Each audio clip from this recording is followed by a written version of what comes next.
aya koma poyamba nayi mitu yake.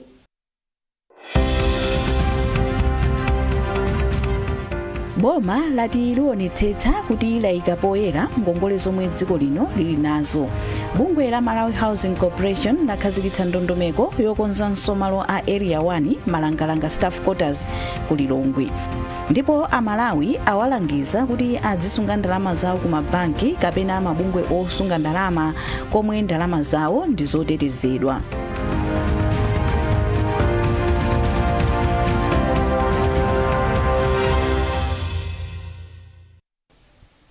Takulandirani mnkhani zathu. Nduna yoona za migodi yati boma ladzipereka kuteteza miyala ya mtengo wapatali yomwe dziko lino lili nayo poonetsetsa kuti makampani onse akutsata malamulo amene boma lidakhazikitsa. Iwo amalankhula mnyumba ya malamulo poyankhapo pa nkhawa zina zomwe komiti yoona za chilengedwe idapereka zokhudza mgodi wa Kangankude ku Balaka. Isaac Jali wafika ndi ripoti. Polankhula nyumba ya malamulo poyankhapo pa nkhawa za komiti ina ya nyumba ya malamulo yoona zinthu za chilengedwe, nduna yoona za migodi Athokotembo anati boma ladzipereka kwambiri kuonetsetsa kuti miyala yonse ya mtengo wapatali ndi yotetezeka ndi kuti makampani onse amene akugwira ntchito za migodi m'dziko muno atsatire malamulo a dziko lino. Iwo amayankhapo pa nkhawa zoti kampani ya Lindian imene ikufukula miyala yotchedwa Rare Earth ku Balaka ku Kangankude ikungotumizabe madothi kunja kwa dziko lino kukayeza, komanso sikutsatira bwinobwino njira zosamalira zinthu zachilengedwe, kuphatikiza apo akuti ikugwiritsa ntchito molakwika layisensi yake yofukulira miyala ya Rare Earth. Ndipo polankhula nyumba ya malamulo Athokotembo atsimikizira aphungu kuti mapulani ali mkati kuti dziko lino likhale ndi zipangizo kapena kuti malo ake oyezera miyala, malo moti makampani a migodi asamatumize miyala kunja kukayeza.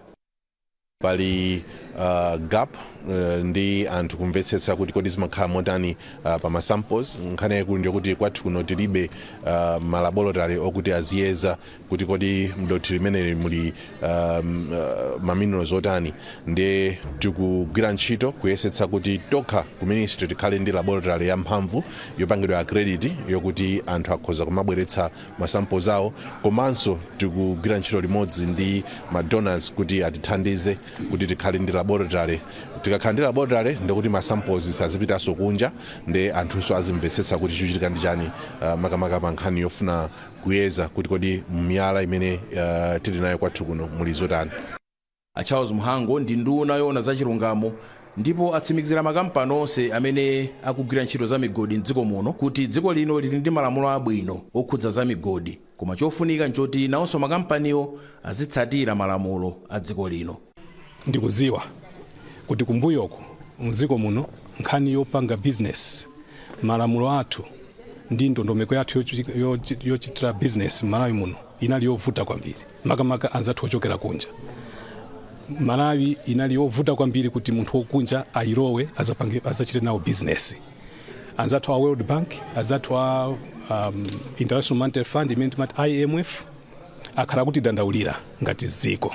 Pasi pa ulamuliro wa President Professor Arthur Peter Mutharika waimika nji kuti malamulo athu tiyasatire, komanso tipereke ndondomeko yabwino yoti anzathu amene akuchokera kunja akubweretsa ndalama zawo za nkhani kuzachita business Malawi akhale tikuwasimikizira ngati ziko kuti akamabwera kunoko sitiyavutisa, sitiyanyoza, sitiyathamangisa, koma tiyalandira mtendere. Ifeyo tisatire malamulo athu nawonso akamabwera asatire malamulo athu. Padakali pano msonkhano wa aphungu watha kuno ku nyumba ya malamulo mu mzinda wa Lilongwe. Ndine Isaac Jali. Bungwe la Malawi Housing Corporation MHC lakhazikitsa ndondomeko yokonzanso malo a Area 1 Malangalanga Staff Quarters ku Lilongwe kukhala malo amakono a malonda ndi ntchito zina zosiyanasiyana. Mkulu wa bungweli a Bob Chinkango wayankhula izi pa msonkhano wa okhudzidwa ndi ntchitoyi ku Lilongwe. Iwo ati cholinga cha ntchitoyi ndi kuthetsa mavuto omwe amakumana nawo pa malowa monga kuonongeka kwa nyumba, kuchepa kwa ukhondo, nyumba zomangidwa mosaloledwa, komanso kusowa kwa chitetezo. Zambiri mulipoti ili la Stefania Chiteka. Achimkango ati eni nyumba akhoza kusankha kulandira chipukuta misozi kusinthana nyumba ndi zina za Malawi Housing Corporation zomwe zili m'madera ena m'dziko lino kapena kugwiritsa ntchito mtengo wa nyumba zawo ngati gawo la ndalama zawo mu ntchito yokonzanso malowo. Iwo ati anthu onse omwe akukhala mderali akuyembekezeka kusamuka pofika pa 30 Novemba 2026 kuti ntchito yokonza malowa iyambe. Tikakhala pansi kuyimikira malangalanga kuyambira kumayambiriro mwina amene analipo mtauni muno chamma 60s 70s 80s kufika pano tikuona kuti malangalanga ija moyo wake ukupita kumapeto.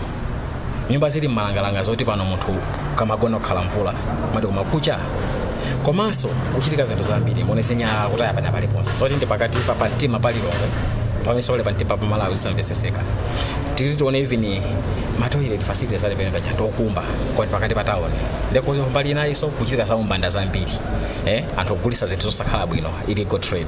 So tinachiunikira kuti malo awa tingachitepo chifukwa kuti chikwapindulira Malawi. Mfumu ya mzinda wa Lilongwe Peter Alex Banda alandira bwino ndondomekoyi ndipo ati ithandiza kuwanitsa masomphenya a Malawi 2063 pokonzanso mzinda wa Lilongwe. Iwo ati konsolo ya mzindawu igwira ntchito limodzi ndi bungwe la Malawi Housing Corporation poonetsetsa kuti malamulo onse akutsatiridwa komanso kuti eni nyumba omwe akhudzidwa alandire chipukuta misozi moyenera. Choyamba ndisangalala chifukwa choti Malawi Housing apanga chitukuko chimene president wa dziko linoli Professor Arthur Peter Mutharika chiliso masomphenya ake according to kutengera mu 2063 vision imene ikuonetsetsa zoti mizinda ikhale yooneka bwino, mizinda ikhale yotukuka komanso ikhale yachitetezo. Tisangonena za kutukuka kokha komanso tiziyang'ana za chitetezo chifukwa mzinda ukakhala yotukuka chitetezo chimakhala chapamwamba. Ntchito yokonzanso malo aku area 1 malangalanga ikuyembekezeka kusintha malowa kukhala malo amakono ochitira malonda ndi ntchito zina zomwe zithandize kulimbikitsa chitetezo ndi kaonekedwe kabwino ka mzinda wa Lilongwe. Boma lati liwonetsetsa kuti layika poyera ngongole zomwe dziko lino lili nazo kuti achinyamata mdziko muno akhale ndi udindo wochita ntchito zosiyanasiyana zomwe zingathandizire kuchepetsa ngongolezi. Mlembi wamkulu mu nduna wa zachuma ndiye wayankhula izi pa msonkhano woyamba wa achinyamata wokambirana za ngongole za dziko lino womwe unachitikira ku Lilongwe, pomwe achinyamata anapempha kuti adzidziwa za ngongole za dziko lawo. Zambiri mu ripoti ili la Sheila Kasambiza.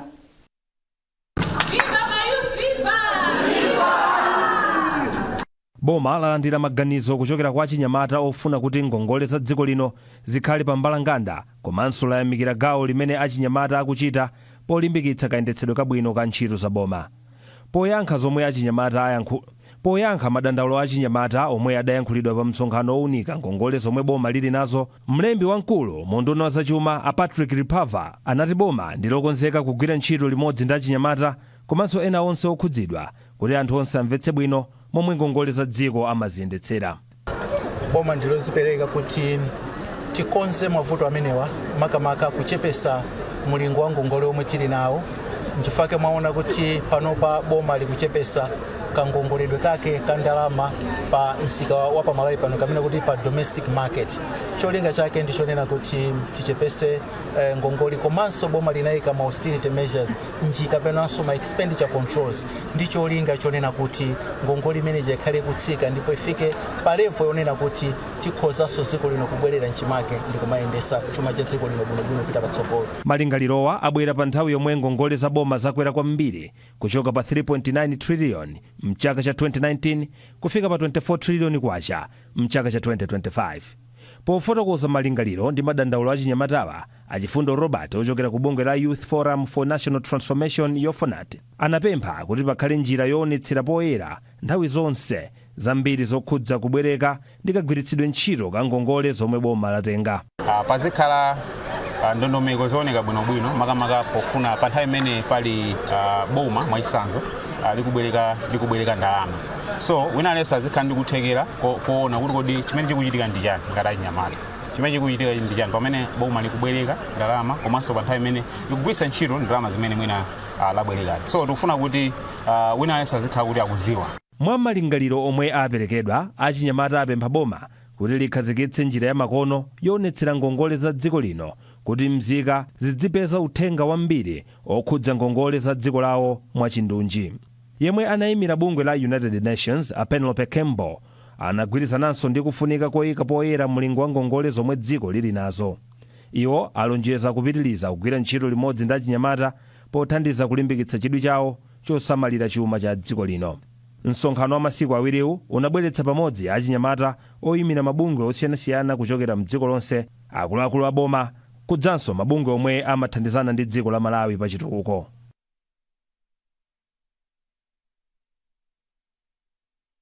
Omasulira ku mabwalo a milandu ati upangiri umene aphunzira opititsa patsogolo luso lawo zithandiza kuti anthu ambiri azimva mosavuta nkhani za ku mabwalo a milandu.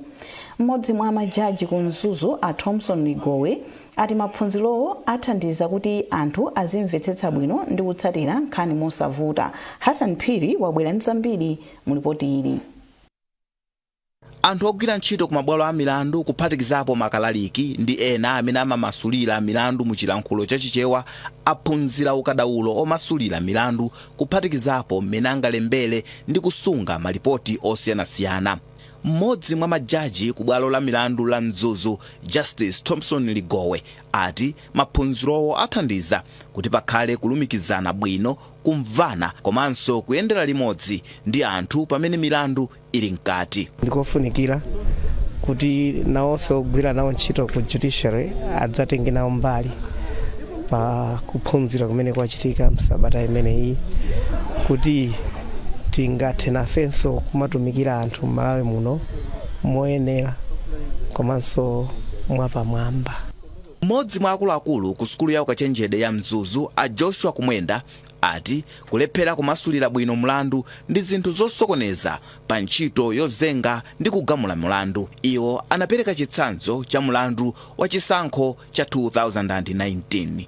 Mmene akupangira interpret or translate anzathu makoti kuli vuto lalikulu. Tunazaona zimene zinachitika mu nthawi ya presidential case ya 2019-2020 ichi inazaulula kuti kuli vuto lalikulu, because ma translators or interpreters amati akakamba izi pesa zimene translator jakukamba zimasemphana ndi zimene zayankhulidwa mchizungu muja. Ndiye naona kuti ngati ife department ya language yoti tiliso ndi kuthekera, tiliso ndi capacity yaikulu mbali ya translation ndi interpretation, mwina tibweremo kuti tisolve vuto limenelo. Ndipo mmodzi mwa anthu amene aphunzira nawo kumasulirako a Morris Ziyambo ati izi zithandiza kuti adzitha kumvetsetsa zinthu monga za sayansi ndi nkhani zina zovuta kumvetsa. Nokuti aphunzira zinthu zona kuti mboyo tinalibe maskill kapena ukadaulo omwe umayenera kuti tikhale nawo kuti tigwire ntchito yathu yothandauzira mabwalo moyenerera. Maphunzirowo athandiza kuti ntchito ya ku khoti ikhale yomvetsetseka mosavuta, komanso anthu akhale ndi chikhulupiriro cha zimene mabwalo a milandu akugwirira ntchito yake. Hassan Phiri, MBC, Mzuzu. Mukonera nkhanizi kuchokera kuno ku MBC, tentonenso mitu yake.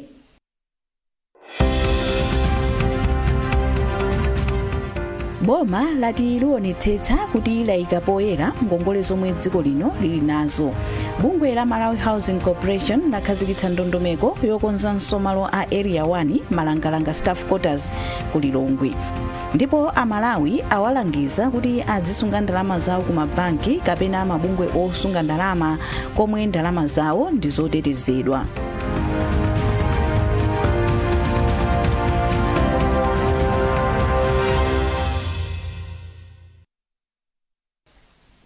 Takulandiranso mu nkhani zathu. Anthu mdziko muno awalimbikitsa kutsatira njira zozitetezera zopewera kachirombo ka HIV, monga kugwiritsa ntchito makondomu ngati njira imodzi yochepetsera kufalikira kwa HIV ndi matenda opatsilana pogonana. Mmodzi mwa akuluakulu ku ofesi ya zaumoyo ya boma la Lilongwe a Jesse Lobeni ayankhula izi pa msonkhano odziwitsa anthu za njira zozitetezera ku kachirombo ka HIV komanso matenda opatsilana pogonana STI omwe unachitikira pa msika wa Chuzila ku Lilongwe. Msonkhanowu anaukonza ndi bungwe la AIDS Care Foundation AHF mogwirizana ndi ofesi ya zaumoyo ya boma la Lilongwe. Zambiri mulipoti ili lomwe walemba Glory Chinyanga. Polankhula pa msonkhanowu, mkulu wa zamalonda ku bungwe la HIV Healthcare Foundation AHF Davis Machumu anafotokoza kufunika kogwiritsa ntchito makondomu komanso kuyezetsa magazi pafupipafupi ngati njira zofunikira kwambiri popewa kachirombo ka HIV ndi matenda opatsirana pogonana. Amwachumu anafotokozanso kuti bungwe lawo lionetsetsa kuti makondomuwa komanso zipangizo zoyezera matenda zikupitirira kupezeka pa msika wa chiuzira komanso m'malo ena a mderalo. Chosatira ndichonena kuti ifeyo ngati IHF ino ndi catchment area yathu timagwira ntchito ndi DHO, so mogwirizana ndi DHO tionetsetsa kuti makondomu azipezeka komanso tili ndi chipatala uko kukang'oma chimene chimapereka ma services osiyana-siyana ngati testing and the like. So information ina ikuperekedwa apa ndionena kuti anthu azipita umene kuti azikapanga access to services. Mkulu woyendetsa ntchito zakapewedwe ka HIV ku ofesi ya zaumoyo m'boma la Lilongwe a Jesse Loben anafotokoza kuti ntchito zothetsa kufalikira kwa kachiromboka zikupitirira mu mzindawo ndipo mankhwala oteteza munthu kuti asatenge kachiromboka omwe amadziwika kuti PrEP tsopano akupezeka m'malo opitirira 40. Ndipo iwo anafotokozanso kuti chiwerengero cha anthu omwe ali ndi kachirombo ka HIV mu mzinda wa Lilongwe pakali pano chili pa anthu 8 pa 100 aliwonse, ndipo chiwerengerochi chikuonetsa kufunika kolimbikitsa njira zopewera matendawa. Ku Lilongwe kuno chiwerengero chopezeka cha anthu amene akupezeka ndi kachirombo ka HIV ndi chokwererapo mwina kufanizirapo ndi masite ena kapena maboma ena. Pachifukwa chimenecho zikutuza kuti ngati Lilongwe tili ndi ntchito yayikulu yoti titengere zithandizo zowathandizira anthu kuti apewe kutenga kachirombo ka HIV madera osiyana-siyana. Pachifukwa chimenecho ife ngati district health office tikugwira ntchito yayikulu kufikira ndithu anthu amenewa ndi zithandizo zowathandiza kuti atetezeke ku HIV. Tikupereka zithandizo zimenezi mu zipatala zathu zonse zaboma kuphatikizako za ngakhale ma private ena. Pakali panopo ndizonena kuti tikupereka njira zosiyana-siyana ngati makondomu komanso ma ARV amene timatchula kuti PrEP owathandizira anthu kuti asatengere kachirombo ka HIV. Mawu ake mfumu Chiuzira anati atsikana ambiri mderali amachita zachiwerewere kuti apeze zofunika pa moyo wawo popeza ambiri mwa iwo amakhala okha. Na chifukwa chakuti pali zichananena kale ifa imene yakhala yotipeza mudzi muno muli achitsikana ambiri amene chifukwa chosowa chithandizo amakhala pa okha motithandiza okha, koma chifukwa choti alibe zochita amapeza kuti apezeka malo ngati ano pa ground mwina usiku umakumana ndi azimuna kuti apeze thandizo. Chinthu ngati chimenecho ndiye kuti ndi chiopsezo chakudera kuno chimene ifeyo timaona kuti ubwera kwa amene mwabwerera zikozo tithandizira kudera kuti mwina mavuto ngati amenewo akhoza kuchepa. Mmodzi wa achinyamata omwe anapezeka pa msonkhanowu, Emmanuel Pepala, walimbikitsa achinyamata anzake kuti akayezetse matenda a HIV ndi matenda opatsirana pogonana STI kuti adziwe momwe mthupi mwawo muliri komanso kuti adzigwiritsa ntchito njira zozitetezera. Zimene zizi ndi zabwino ifenera kuti umakhala kuti ukuziwa mmene muli thupi wako ndi mmene ukuyendera kuchokera masiku onse ambuyo ndi kumene ukupita uziziwa kuti anthu mangamo muli bwinobwino ndipo ndikuyenera kumapanga njira izi kuti thupi wanga muzikhabe bwinobwino kufikira moyo wina kusogolo kuti zizione kuti zizachitika motani. Mwazina zomwe zimachitika ku msonkhanowu ndi kuyeza magazi, kugawa makondomu komanso zipangizo zomwe anthu amagwiritsa ntchito poziyedza okha kachirombo ka HIV. Kampani ya Solar Aid Sanimane yalowa mu mgwirizano watsopano ndi bungwe la Malawi Broadcasting Corporation MPC ndipo ayika ndalama zokwana 50.8 miliyoni kwacha mu mgwirizanowu zomwe mwazina zingathandize kukweza miyoyo ya amayi okhala m'madera akumidzi. Polankhula pa mwambo osayinirana mgwirizanowu ku Blantyre dzulo, mkulu wa Sanimane Brave Muhone wauza MPC kuti mgwirizanowu ukutsindika chidwi cha kampani kuthandiza boma kuti magulu osiyana-siyana adzipindula ndi ntchito za magetsi m'dziko muno. Kampani idzigwira ntchito ndi amayiwa kudzera mu gulu la amayi omvera programu ya zokonda amayi macheza yomwe amayiwulutsa pa MBC Radio 1. Amuhone akufotokoza. Nthawi yayitali bwanji nthawi iyo zitengera kuti cholinga chimene tapangira mgwirizano umenewu chakwaniritsidwa kapena ayi. Chifukwa cholinga chencheni chimene tabwerera limodzi ndi MBC ndifuna kutengapo mbali potukula umoyo wa mzimayi Malawi muno, komanso kupititsa patsogolo ntchito za magetsi zimene tikudziwa kuti Malawi munomo pakali panopa tikumana ndi mavuto osiyanasiyana kumbali imeneyi. Chifukwa chatasankha mzimayi tikayang'ana mavuto amagetsi ndochulukira kwambiri ku madera akumidzi. Tikayang'ananso umoyo wa mzimayi pakali panopa, azimayi ndochepa zedi amene akutengapo nawo gawo kuyendetsa ntchito za magetsi Malawi muno, ndochepa zedi. Koma tikayang'ana ntchito zomanga madera kapena kuyendetsa madera ngakhale banja kumene, mzimayi amakhala pa time lopanga zinthu ngati zimenezo. So tiona kuti tikamubweretsa mzimayi kukhalanso pakatikati poyendetsa ntchito za magetsi makamaka ku madera akumudzi zithandizira kuti ntchito zikhale zokhazikika ku maderako, komanso zikhale ndi tsogolo labwino. Ndiye tikaona MBC ili ndi program imene yokhazikika bwino ya zokonda amayi yakhala zaka zambirimbiri zedi, and program imeneyi imalankhulana ndi amayi almost tsiku ndi tsiku, ndiponso program imene yapereka mwayi osiyanasiyana kwa azimayi. Ndiyeno nafe tinena chofunikira kuti bwanji tingolowa mu chinthu chimene chilipo kale dani kuti tikayambise zinthu zina kunjako. Ndiyeno ife ngati Sanemane tinakhazikitsa program yapaderadera imene timatcha kuti mayiwala. Ntchito yake ya program imeneyi ndikugwira ntchito ndi azimayi kupititsa patsogolo ntchito za magetsi Malawi muno. Choncho momoti tizingopanga patokha tinangona nchabwino tiphatikizane ndi anzathu ku MBC amene aliso kale ndi chikhumbokhumbo choyendetsa ntchito zothandiza azimayi kuti tigwirane manja mulimodzi tikakwaniritse kusintha umoyo wa mzimayi kuti ukakhale wochita bwino, komanso mzimayi yemweyo akatengepo gawo lalikulu kupititsa patsogolo ntchito za magetsi Malawi.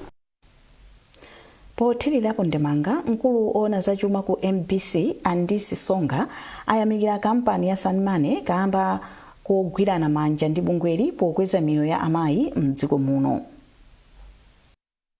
Chimwemwe chathu ndicho dzaza saya ngati MBC ndi mgwirizano wabwino kwambiri makamaka poonanso zolinga za Sane amaonesesa kuti miyoyo ya azimayi ipite patsogolo kudzera matraining amene amapanga komanso amathandiza kuti apeze chuma access to financing ma activities yawo.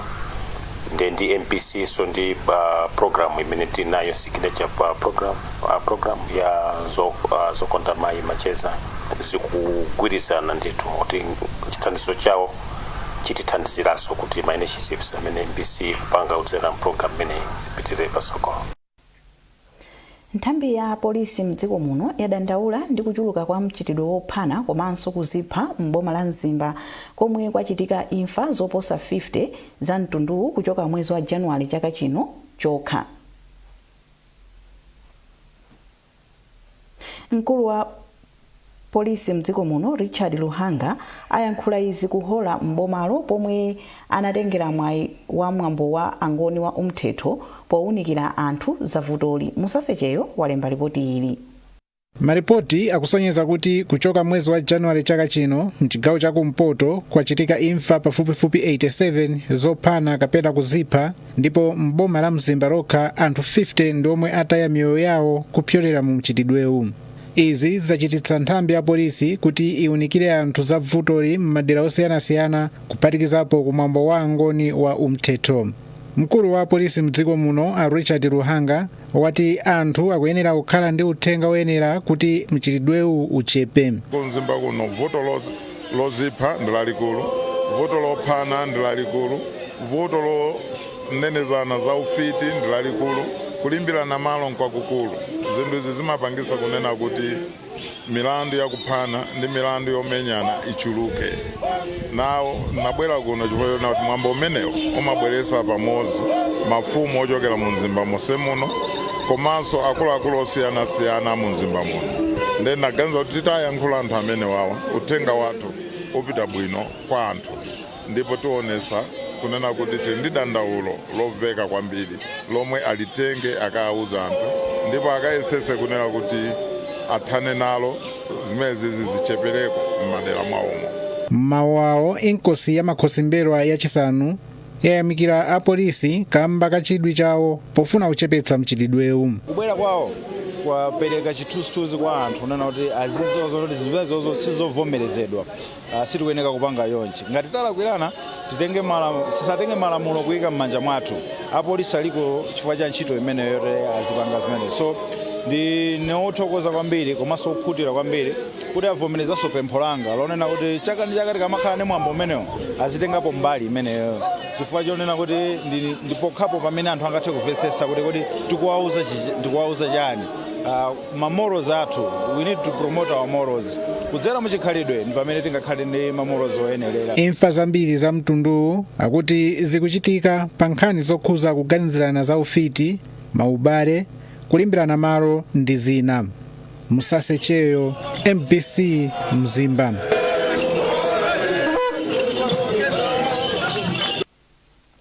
Munkhani za malonda. Bungwe la boma lotchedwa Deposit Insurance Corporation DIC lalangiza anthu mdziko muno kuti azisunga ndalama zawo ku mabanki kapena mabungwe osunga ndalama komwe ndalama zawo ndi zotetezedwa. Boma linakhazikitsa bungwe la DIC mchaka cha 2022 pofuna kuti ndalama za anthu zomwe asungitsa zizikhala ndi insurance kuti zizitha kubwenza ndalama za omwe anasungitsa ngati bankiyo kapena bungweli litatsekedwa kapena kugwa. Chimwemwe Milulu ali ndi ripoti. Pofuna kulimbikitsa anthu ambiri kuti azisunga ndalama, boma linakhazikitsa ndondomeko zothandiza kuti mabanki ndi mabungwe ena azachuma adzigwira ntchito zawo momasuka mdziko muno. Ngakhale izi zili chomwechi, anthu ena amasungabe ndalama zawo mnyumba komanso njira zina komwe ndalama zawo sizikhala zotetezedwa. Irene Jere amagulitsa zakudya pa stage ya basi yochoka ku Mzuzu kupita ku Nkhata Bay. Iwo akufotokoza momwe amachitira pa nkhani yosunga ndalama akapeza phindu. Ndimadziwa kuti apapa ndaudalitsa ndalama zingati, ndapanga profit ndalama zingati. Ndiye profit yanga zimene napanga ndi gulu ina ndimamenya daily. Ina imene ya daily ndalama imene ndimasonga ngati chipere ganyu ndimafuna kuti ndidzodera. Koma ndalama ina mwezi ukatha ikakhala ndi ambiri ndimayitenga kuyika ku banki. Ndi bank account ya National Bank ndivuta. Palina ndimatha kusunga mufuni yoti iyi ndiodereko kachitimanga kandi kampunga ndeni matha kuitenga ku Airtel Money. Ina imene ndimasunga ngati chipere ganyu imanthandizira sombali zina chifani makana kuti ndingokhala ndalama nyumba zimatha kuonongeka ndiye ubwino wa business sudziwika. Ena mwa omwe amayendetsa galimoto zonyamula anthu mu msewu akuthirira ndemanga pa nkhani yosunga ndalama. Kwa misonkho imene madulidwe kumene kwa imakhala ikulu yoti ndikandalama kathuko sizingagwirizane. Pamene kwa Airtel Money kapena kumpamba kuku kumapezeka zoti kandalama kaja kangachepe maka akumatisungira tikasowa ya buledi tikumatha kuthamanga mwachangu kukatenga. Ukayenda yabona liyapo mafuta uli nawo ndio matenga kwa ndalama ya kusunga. Ndicho linga chakuti ndalama ya ukaisunga kugusunga tenge. Koma kuti ndalama uli nayo weka umazinamiza kuti mawa ndikapanga soina ndio matha kuononga.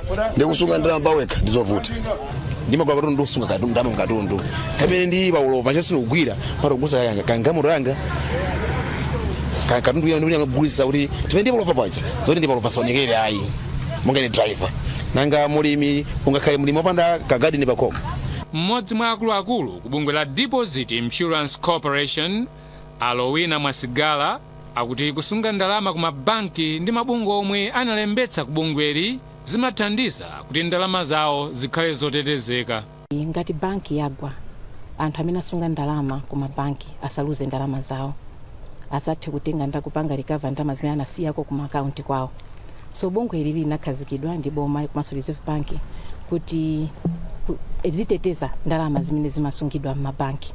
Komanso kupereka confidence kwa anthu amene amasunga ndalama ku banki kuti ndalama zawo sizisowa, ndalama zawo sizisowa. Komanso ikuwauza Malawi kuti tisiye kusunga ndalama kusi kwa piro chifukwa kuzodyedwa ndi makoswe. Ndiye ndalama azitasunga ma formal channels ndalama zathu ndizotetezedwa. Ndondomeko yoteteza ndalama yotchedwa Deposit Insurance imathandiza kuti ngati bungwe kapena banki yagwa, bungweli libweze ndalama kwa omwe anasungitsa ndalama zawo ku bankiyo. Pothandizira ndondomekoyi, boma kudzera ku unduna wa zachuma lakonzanso ena mwa malamulo oyendetsera mabanki ndi ntchito zina zachuma kudzera ku nyumba ya malamulo, kuphatikizapo lamulo loyendetsera bungwe la Deposit Insurance Corporation. Chimwemwe Milulu, MBC Mzuzu. Munkhani za chisoni. Mkulu wa Malawi Broadcasting Corporation MBC Brian Banda amwalira. Malingana ndi mneneri wa MBC Achisomo Mwamadi, Banda amwalira ku chipatala cha Mwayi wathu lero atadwala kanthawi kochepa. Mzimu wawo use mumtendere. Ndi nkhani imeneyi tafika pa mapeto pa nkhani zathu masana ano, koma tisanasiyane tiyeni tionenso mitu yake.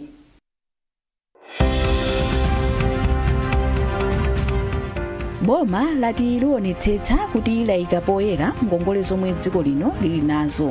Bungwe la Malawi Housing Corporation lakhazikitsa ndondomeko yokonzanso malo a Area 1 Malangalanga Staff Quarters ku Lilongwe. Ndipo Amalawi awalangiza kuti azisunga ndalama zawo ku mabanki kapena mabungwe osunga ndalama komwe ndalama zawo ndi zotetezedwa.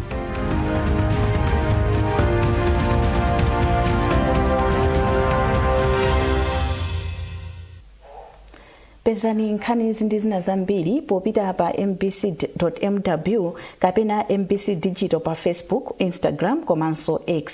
Munali ndine Aida Chiwaya. Masana abwino.